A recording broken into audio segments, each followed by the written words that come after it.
Voici un exercice pour continuer à s'entraîner sur la phrase complexe et notamment sur la juxtaposition, la coordination et la subordination. La consigne est la suivante. Tu vas retrouver les phrases extraites de l'Avare de Molière des exercices 1 et 2. Donc je ne relirai pas les textes et je ne réexpliquerai pas ce qu'il faut savoir. Je te conseille vivement de revoir l'exercice 2 et la découpe des propositions, on va en avoir besoin. Pour chaque phrase complexe, tu devras identifier les propositions, c'est-à-dire, une fois que tu les as délimitées, préciser si elles sont juxtaposées, coordonnées ou subordonnées. Donc je ne relis pas la scène 3 de l'acte 1, tu mets la vidéo sur pause, on exclut les phrases simples ou les phrases non verbales, et une fois qu'on a délimité les propositions, on essaye de dire si elles sont donc juxtaposées, coordonnées, subordonnées. N'oublie pas que dans une seule et même phrase complexe, on peut trouver plusieurs moyens pour rendre la phrase complexe. La correction va apparaître. Pour la première phrase complexe, donc une fois qu'on a mis les propositions entre crochets, on voit qu'entre allons et que l'on détale de chez moi, il y a une virgule. On vérifie que les deux propositions soient toutes les deux indépendantes. C'est le cas, je peux dire allons, point, et que l'on détale de chez moi, etc., point. Ce sont donc des propositions indépendantes juxtaposées. Pour la réplique de la flèche, qu'est-ce que je vous ai fait? Là, par contre, on voit qu'il y en a une qui ne peut pas exister toute seule. Que je vous ai fait ne fonctionne pas toute seule. C'est une proposition subordonnée. Ça veut dire que l'autre est la proposition principale. Tu as peut-être reconnu que c'était même une relative puisqu'elle complétait le pronom se. Ensuite, la réplique d'Harpagon. Tu m'as fait que je veux que tu sortes. Tu m'as fait est la proposition principale. Elle va être suivie par deux propositions subordonnées. Que je veux, qui complète le verbe tu m'as fait, et ensuite que tu sortes, qui complète que je veux. Donc que je veux et que tu sortes sont toutes les deux des propositions subordonnées conjonctives car elles complètent des verbes. Dernière phrase complexe de cet extrait, allons, rends-le-moi sans te fouiller. On voit que toutes les deux sont indépendantes, elles peuvent faire phrase et elles sont séparées simplement par une virgule. Ce sont donc des propositions juxtaposées. On passe à la scène 4 de l'acte 1, donc même chose, je ne relis pas, tu mets la vidéo sur pause et une fois que tu as trouvé les propositions, tu reconnais si elles sont juxtaposées, coordonnées ou subordonnées. Attention, la correction va apparaître. Alors, pour la première réplique d'Élise, je ne veux point me marier, mon père. On pourrait mettre un point, s'il vous plaît, point.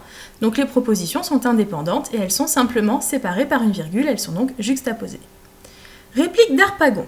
Et moi, ma petite fille, je veux que vous vous mariez. Donc là, on voit qu'il y en a une qui commande à l'autre. Donc la principale, je veux, et sa subordonnée, que vous vous mariez. C'est une conjonctive car elle complète le verbe je veux. Et enfin, s'il vous plaît, était juxtaposé. Dernière phrase complexe de cet extrait. Tu ne te tueras point, je pourrais mettre un point. Tu l'épouseras, pareil, elles sont toutes les deux indépendantes, elles peuvent faire phrase chacune de leur côté, mais elles sont séparées par une virgule et par la conjonction est. Dans ces cas-là, on ne se préoccupe pas de la virgule, c'est la conjonction qui l'emporte, ce sont des propositions coordonnées. On passe à la scène 2 de l'acte 2. Je ne relis pas le texte, tu mets la vidéo sur pause et tu t'entraînes à redécouper les propositions et à trouver si elles sont juxtaposées, coordonnées ou subordonnées. La correction arrive. Pour la réplique de Maître Simon, Monsieur est la personne, c'est la proposition principale qui va être complétée par deux subordonnées. Donc personne est d'abord complétée par qui veut vous emprunter les 15 000 livres, c'est donc une proposition subordonnée relative puisqu'elle complète le nom personne, et la personne est complétée aussi par une autre subordonnée relative dont je vous ai parlé. Ensuite, quand Harpagon dit « c'est toi qui t'abandonnes à ces coupables extrémités », la principale « c'est toi » qui est complétée par « qui t'abandonne » et « qui t'abandonne » complète « toi », c'est donc une relative. Même construction pour la réplique de Cléante, « c'est vous » qui vous portez à ces honteuses actions, donc principale plus relative. Ensuite, la phrase assez longue de Cléante. Elle démarre par une proposition principale. Qui est plus criminel? Et il va laisser le choix entre deux réponses. Donc là, on va ouvrir une première proposition subordonnée. C'est une relative puisqu'elle complète celui, pronom. Donc celui qui achète un argent, Et argent va être lui-même complété par une nouvelle proposition subordonnée dont il a besoin. Ensuite, ou bien celui, c'est la suite de notre proposition principale qui est à nouveau interrompue par une relative qui vole un argent, proposition subordonnée qui complète le pronom celui, c'est donc une relative, et elle-même est complétée par une relative dont il n'a que faire qui complète argent. Dernière réplique d'Harpagon, retire-toi, te dis-je. Donc là, entre les deux propositions sont indépendantes, il y a simplement une virgule, elles sont juxtaposées.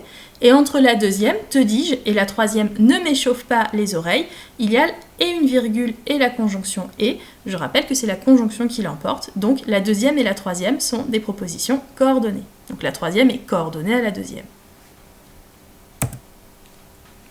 On passe à la scène 1 de l'acte 3. Donc même chose, on met la vidéo sur pause et on réfléchit tranquillement à la délimitation des propositions et à la nature de ces propositions, si elles sont juxtaposées, coordonnées ou subordonnées. La correction arrive. Alors, première phrase complexe. Nous serons 8 ou 10. On voit que c'est une proposition indépendante, on pourrait mettre un point. Pareil, il ne faut prendre que 8, je pourrais mettre un point. Donc elles sont toutes les deux indépendantes et on voit qu'elles sont séparées par un point-virgule et par la conjonction de coordination mais. Donc la conjonction l'importe, les deux premières propositions sont coordonnées. Ensuite, quand il y a à manger pour 8, il y en a bien pour 10. Là où ça peut poser problème, c'est qu'on a la proposition subordonnée qui arrive avant la principale. La principale, c'est il y en a pour 10, je peux mettre un point. Alors que quand il y a à manger pour 8, ce morceau de phrase ne peut pas exister tout seul. Donc ça veut dire que c'est une subordonnée.